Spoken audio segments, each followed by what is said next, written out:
of the greatest sports stories are an athlete's journey to the pros. For those of you that like those kind of stories, well then you're going to love today's story about UFC lightweight Scott Holtzman. Holtzman's journey to the UFC is different than most fighters because he didn't have a combat background. He took the sport up when he was an adult. Scott Holtzman grew up in Tennessee playing football, hockey, and baseball. He went to college and continued to play hockey and baseball, and afterwards had a brief stint as a professional hockey player. Now, most fighters grow up in some sort of combat background, like wrestling, karate, or jiu-jitsu. But Holtzman's background in combat sports didn't come until he was out of college, and a friend convinced him to go to an MMA gym. When I first started, I started doing jiu-jitsu. I'm like, I'm never going to fight. I was doing the 9 to 5. I was doing a recruiting for electrical engineers. So I was sitting in this cubicle, staring at a computer, talking on the phone to these foreign PhD grad engineers, and it drove me crazy, man. So I took up jiu-jitsu as an outlet. I had a friend, Jarrett, at the time. So I started doing jiu-jitsu. I'm like, I'm not going to fight. I'm just here as another outlet to try and combat the rat race. And a year later, I'm like, we'll try it. I won in 40 seconds, didn't get hit. We'll go till I lose. All of a sudden, I'm in the UFC. Now Holtzman is in the UFC, and mixed martial arts is his full-time job, especially now that every fight is against the best in the world. I belong up there with those guys. I'm a super athlete.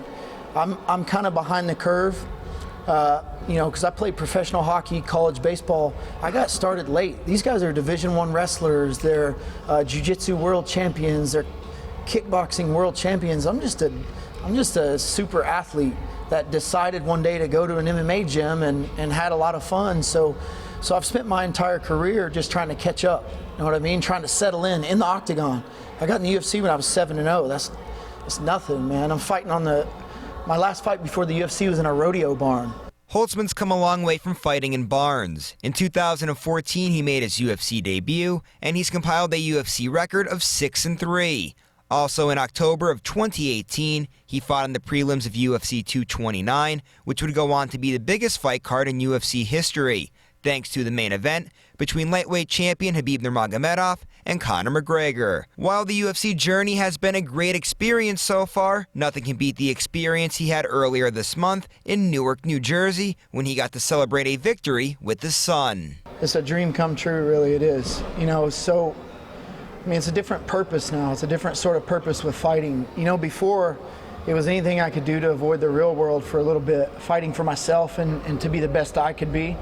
But now with a family, and for him, it's a different purpose.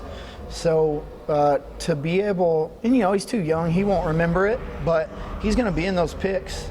And to be able to share this with him is so special. And while Holtzman's fighting career has been a unique journey, his newest journey of fatherhood is more important to him than anything that happens inside of the octagon. I came up without a dominant father figure, so I had to learn a lot on my own. So, for me, it's being a dad is about showing him how to achieve goals, and this is my platform to do that. I'm not going to tell him how to do things. I'm going to show him. So when he looks back, he knows, hey, Pops, he set a goal. He had a dream. He went up there and he put it all on the line for everybody to see. And this is how he got it. He didn't talk about it. He went out there and did it. So to show him, that's the ultimate, for me.